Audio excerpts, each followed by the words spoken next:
Happy new year 2025 সাল। বছরের শুরুটাই কাটলো অনেক অনেক আনন্দ আর মাস্তিতে।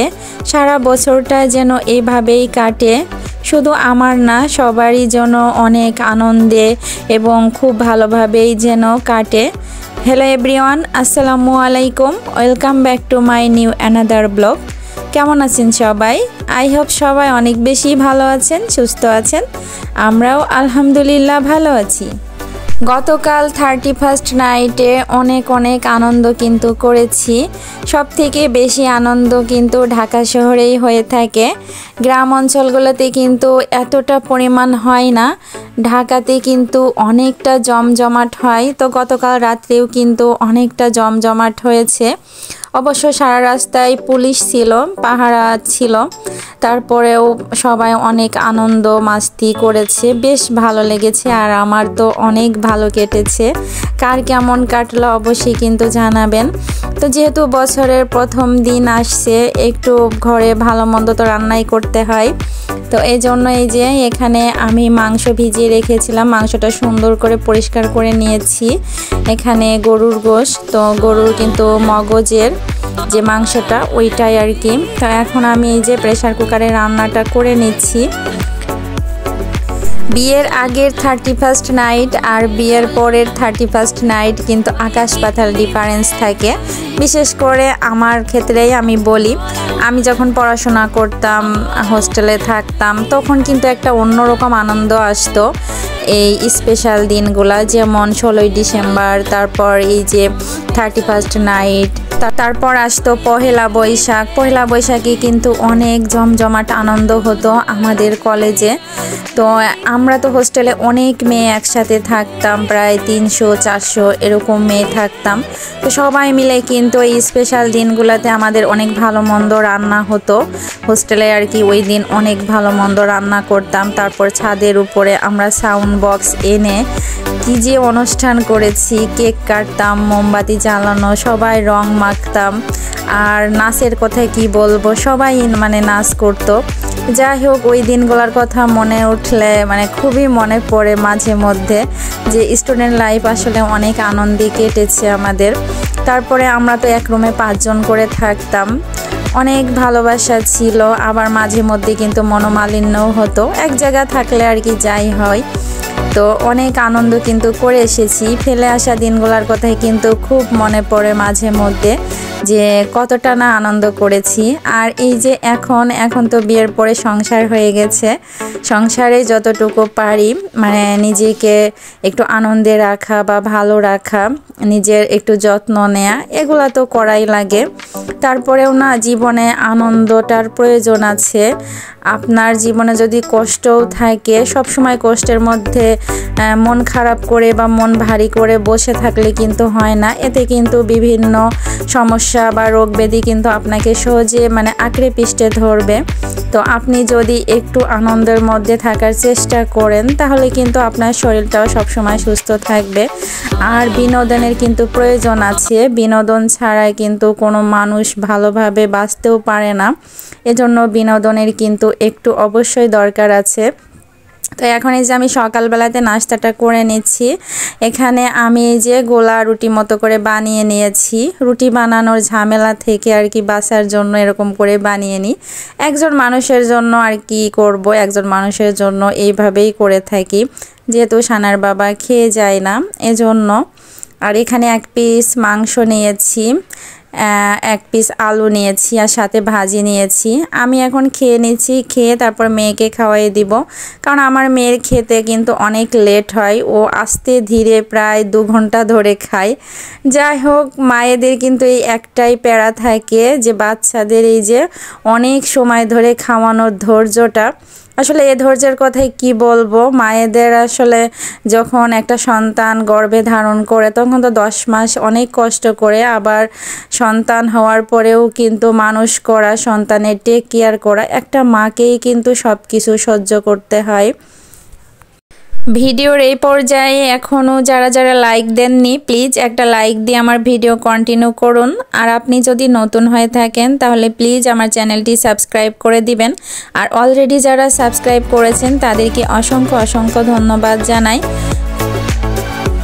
ইদানিং ভিডিওতে আমি একটা জিনিস খেয়াল করে দেখছি বেশ কদিন ধরেই ভিডিওতে লাইকের সংখ্যা এতটা পরিমাণ কম আসে, কিন্তু সেই তুলনায় কিন্তু কমেন্টসটা বেশি আসে। তো যারা কমেন্টস করছেন অথচ লাইক দিচ্ছেন না, এটা কিন্তু ঠিক না। আমি কিন্তু যখনই যার ভিডিও দেখি সাথে সাথেই কিন্তু আমি লাইকটা দিয়ে দিই। তো লাইক ছাড়া কিন্তু কখনো কারোর ভিডিও আমি দেখি না। যাই হোক, এক কথা প্রতিদিন বলতেও ভালো লাগে না, আর আমি কিন্তু প্রতিদিন লাইক সাবস্ক্রাইব এগুলা কিন্তু চাইও না। যাই হোক, এখানে এই যে সন্ধ্যার পরে চলে এসেছি আমার এক ভাবির বাসায়। তো এই ভাবির সাথে কিন্তু আমার দীর্ঘ 7 বছর ধরে খুবই খুবই ঘনিষ্ঠ সম্পর্ক, একদম আত্মার মতো সম্পর্ক। যাই হোক, তো আমরা আগে কিন্তু এক বিল্ডিংয়েই থাকতাম। তো এই ভাবির সাথে অনেক দিন ধরে মানে গভীর সম্পর্ক। তো মাঝে মধ্যে কিন্তু ভাবি আমাদের বাসায় আসে আর আমিও যাই। তো দুপুরবেলাতে সে কাচ্চি রান্না করেছে, কাচ্চি রান্না করে আমাকে ডাকছে যে ভাবি আপনি এখনই আসেন মেয়েকে নিয়ে। তো আমি আসলে দুপুরবেলাতে সময় বের করতে পারি নাই। আমি বললাম যে ভাবি আমি তো যেতে পারছি না। পরে বলছে যে না, আপনি যেভাবেই হোক আসেন। পরে আমি তাকে বললাম যে ঠিক আছে, তাহলে আমি সন্ধ্যার পরে আসব, সন্ধ্যার পরে একটু সময় পেতে পারি, তো তখন আসতে পারি। পরে ভাবি বলল যে আচ্ছা ঠিক আছে, আপনি সময় বের করে আসেন। তো এসে দেখি যে সে কাচ্চি রান্না করেছে। কাচ্চি রান্না করে এই যে এখন আমার আর আমার মেয়েকে খেতে দিল। তো এখন এই যে এক প্লেটেই নিয়েছি, আলাদা প্লেটে দিতে যাচ্ছিল, তো আমি নিষেধ করলাম যে না, এক প্লেটেই নিই। আর কাচ্চিটা কিন্তু অনেক ইয়াম্মি হয়েছিল। ভাবির হাতে রান্না বান্না নাস্তা খুবই মজা হয়, আর বিশেষ করে নাস্তাগুলা সে অনেক সুন্দর সুন্দর নাস্তা বানাতে পারে। তার কাছ থেকে কিন্তু আমি অনেক কিছুই শিখেছি। সংসার জীবনে তার কিন্তু মানে সংসার জীবনের অভিজ্ঞতাটা বেশি, কারণ তার সংসার লাইফ চলছে প্রায় দীর্ঘ 15 বছর, আর আমার চলছে মাত্র 7 বছর। যাই হোক, ভাবি কিন্তু আমার থেকে একটু সিনিয়র হবে, কিন্তু সম্পর্কটা একদম বান্ধবী বান্ধবীর মতো। যাই হোক, তো এই যে এখন ভাবির সাথে গল্প করছিলাম, আর ভাবি ওদিকে চা বসিয়ে দিয়েছে। দুধ চাটা একটু বেশি খাই, তো ভাবিকে আমি মাঝে মধ্যে রাগ করি যে আপনি অসুস্থ, তারপরেও এত কেন দুধ চা কেন খান, ডাক্তার তো নিষেধ করে, তারপরেও শোনে না। তো এখন ভাবি চা করে আনছে। আসলে ভাবির বাসায় গেলে কিন্তু অনেকটা সময় আমার চলে যায়, কারণ ওই যে দুজন গল্পে বসি। আর গতদিন এক ভাবির কথা আপনাদের সাথে শেয়ার করলাম, ওই ভাবিও ছিল, যখন তখন আমরা 3 জন এক জায়গা হয়ে অনেক গল্প গুজব করতাম, অনেক আনন্দ মানে আমাদের হতো, কিন্তু ওই ভাবিটা তো চলে গিয়েছে। যাই হোক, এখন এই যে ভাবির বাসায় থাকতে থাকতে সানায়ের বাবা আমাকে ফোন দিছে যে বাসার নিচে আসো। সে আমাকে হাতে এই যে মুরগি ধরিয়ে দিচ্ছে, লেয়ার মুরগি। তারপর বাসায় এসে মুরগিটা কেটে নিলাম, কেটে এই যে 2 ভাগ করে নিয়েছি। লেয়ার মুরগিটার দাম যেহেতু একটু বেশি, তো একবারে আর খাচ্ছি না। সানার বাবা তো বলছে পুরাটাই রান্না করো, তা আমি আর পুরাটা রান্না করছি না। এখানে 2 ভাগ করে নিয়েছি, যে অর্ধেকটা আজকে রান্না করি, বাকিটা অন্যদিন রান্না করব। আর সাথে যেহেতু আলু দিব। আর লেয়ার মুরগিটা কিন্তু অনেকটা দেশি মুরগির মতো খেতে লাগে। তো এখন এই যে মশলাটা কষিয়ে আমি রাত্রেবেলাতে রান্নাটা করে নিচ্ছি। সানার বাবা যেহেতু বলল যে রাত্রে রান্না করো। আর 31st নাইটের কথাই কি বলবো, আমি এই যে রাত্রেবেলা এটা বসিয়ে দিয়েছি চুলায়। অলরেডি কিন্তু 10:30টার সময় আমি এটা বসিয়ে দিয়েছি। আর আমার বাসার চারপাশে সবাই কত আনন্দ করছে, বাসার নিচে, তারপরে রাস্তায়, মানে চারপাশেই। আর আতশবাজির এতটা সাউন্ড, আর চারিদিকে মিউজিকের সাউন্ড। আমি আর রান্না মানে ঠিকভাবে রান্নাই করতে পারছিলাম না। এই যে আমি কিন্তু এখানে রান্না করছি, আর আমার মনটা উড়ু উড়ু মানে ভাব যে কখন তাড়াতাড়ি রান্না শেষ করে আমি ওগুলা ভিডিও করব, দেখব। মানে একটা অন্যরকম একটা আনন্দ লাগছিল, যেহেতু নতুন বছরের একটা অন্যরকম একটা আনন্দ সবাই করছে। আর ওগুলা দেখে আমিও এই যে আর লেয়ার মুরগি রান্না করতে কিন্তু অনেকটা সময় লাগে। আমি গরম পানি অপর পাশে চুলাতে বসিয়ে দিয়ে তারপর তাড়াহুড়া করছি যে সিদ্ধ হয় না কেন, মাংসটা তাড়াতাড়ি সিদ্ধ হোক, আমার রান্নাটাও তাড়াতাড়ি শেষ হয়ে যাক। আমি যেহেতু 12টার পরে তো আরও বেশি আনন্দ হবে।